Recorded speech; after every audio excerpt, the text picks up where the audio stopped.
మాట్లాడడం అది మంచి పద్ధతి కాదు అనేది నేను ఆలోచిస్తాను. రైట్.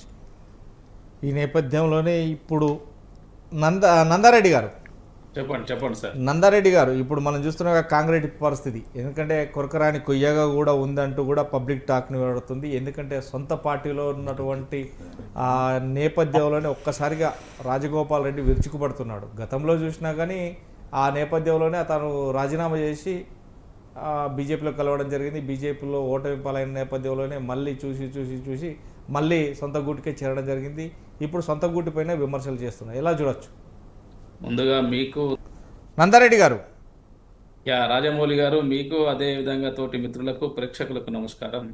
నేనేమంటున్నంటే కాంగ్రెస్ పార్టీ రేవంత్ రెడ్డి ముఖ్యమంత్రి ఉన్నాడు, రేపు రాజగోపాల్ రెడ్డి ముఖ్యమంత్రిని చేస్తారా, కోమటిరెడ్డి వెంకటరెడ్డి ముఖ్యమంత్రిని చేస్తారా, బీసీ నినాదం ఎత్తుకున్నటువంటి ఒక కాంగ్రెస్ పార్టీ మహేష్ కుమార్ గౌడ్ని ముఖ్యమంత్రి చేస్తారా? దీంతో ప్రజలకు నష్టమేంది లాభమేంది అంటున్నాను నేను అనేది.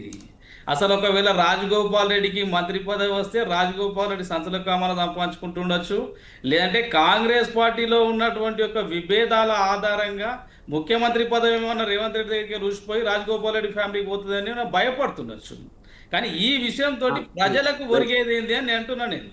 ఈ చర్చల ద్వారా ప్రజలకు ఏంటంటున్నంటే ఈ రోజు సమాజంలో కాంగ్రెస్ పార్టీకి లేక ఇచ్చినటువంటి ఒక అవకాశాన్ని వినియోగించుకోవడంలో విఫలమైనది.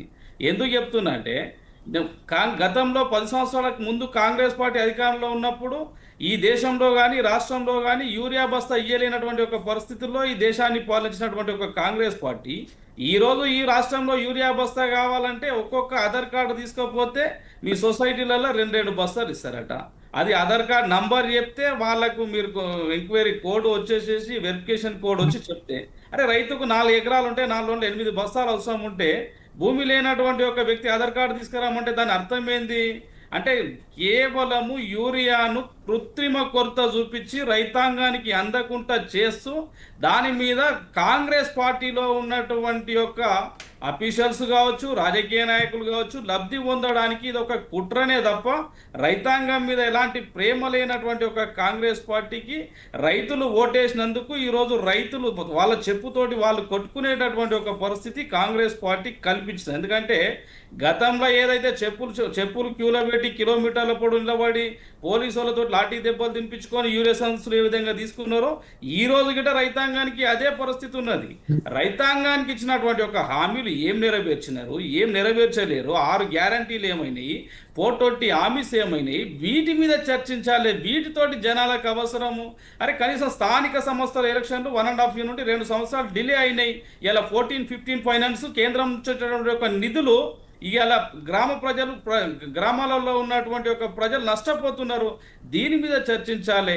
ఇచ్చినటువంటి ఒక గ్యారంటీలు ఎప్పుడు ఇస్తారని చర్చించాలే కానీ ఈ కోమటిరెడ్డి రాజగోపాల్ రెడ్డి ఉంటాడా, కోమటిరెడ్డి రాజగోపాల్ రెడ్డి పోతాడా, వెంకటరెడ్డి ముఖ్యమంత్రి అవుతాడా, లేకపోతే బీసీ అభ్యర్థి ముఖ్యమంత్రి అవుతాడా, దళితుడు ముఖ్యమంత్రి అవుతాడా? దమ్ముందా?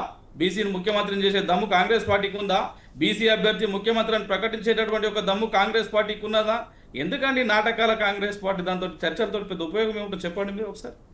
రైట్. ఓకే అండి. మొత్తం మీద ఎవరైతే బీసీ నినాదం ఎత్తుకొని ఇప్పుడైతే ముందుకు పోయేటట్టు పరిస్థితుల్లో అయితే కొంతమంది లేకపోవచ్చు. సో దాని గురించి మళ్ళీ చర్చిద్దాం. రజితారెడ్డి గారు.